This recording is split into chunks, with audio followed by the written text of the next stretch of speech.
Who really profits from prison? The billion-dollar industry nobody talks about. Imagine a place where every occupied bed generates revenue. A system where food, healthcare, phone calls, transportation, surveillance, and even labor become part of a vast economic network. Now imagine the people inside cannot simply leave. This is the American prison system. Most people see prisons as institutions designed to punish crime and protect society. But behind prison walls exists a complex web of government spending, corporate contracts, and financial interests worth billions of dollars. Some say these relationships are necessary to keep prisons running.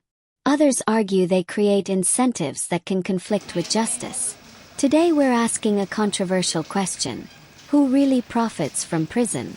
Chapter 1. The growth of incarceration. Beginning in the 1970s, America's prison population grew dramatically. Tougher sentencing laws, mandatory minimums, and the war on drugs led to a surge in incarceration. More prisoners meant more prisons. More prisons meant more spending. Construction companies built facilities.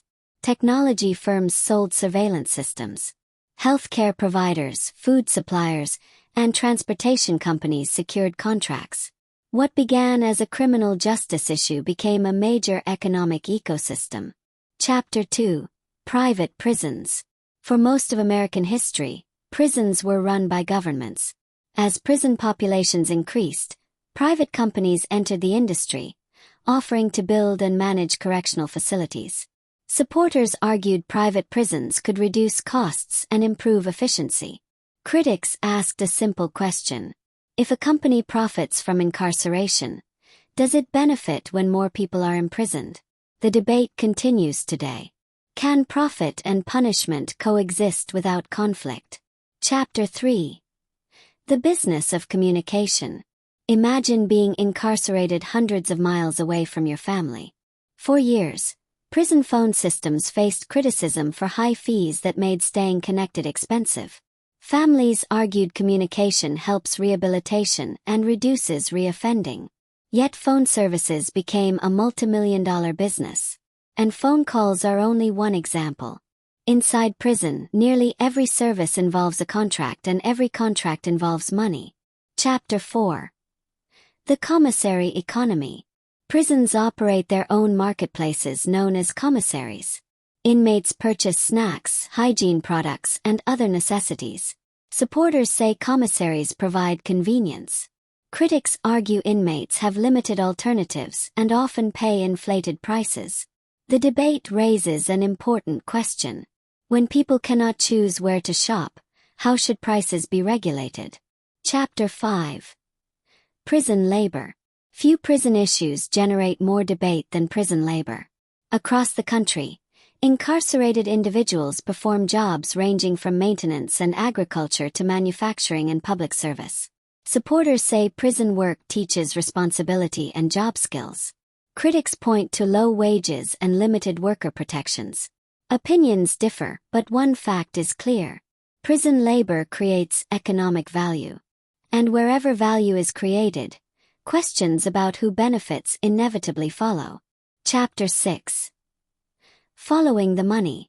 The prison economy extends far beyond prison walls.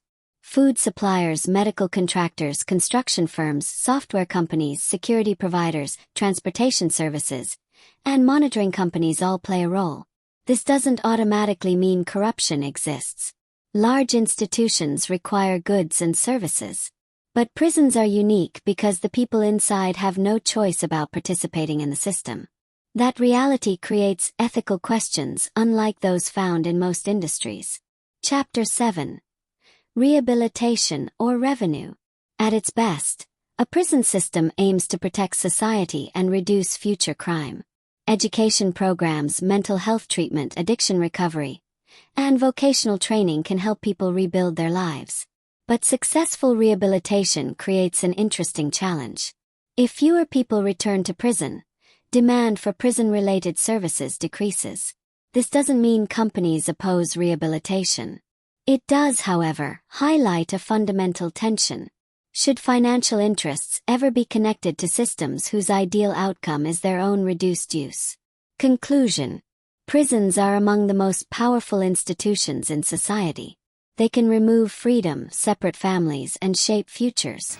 Today they also exist within a network of financial relationships worth billions of dollars. Some view these relationships as practical necessities. Others see them as warning signs. The truth is often more complicated than either side admits. Not every company involved in corrections is acting improperly. Not every criticism is justified. But whenever large amounts of money intersect with human liberty, public scrutiny becomes essential. The question is not whether prisons cost money. They always will. The question is whether financial incentives strengthen justice or complicate it. Who really profits from prison? And can a system designed to deliver justice remain truly fair when so many interests stand to gain from its existence? Thank you for watching. Subscribe to Law and Life Advocate for more documentaries exploring law, justice, and the issues shaping our world. And let us know in the comments, should any part of the prison system be operated for profit?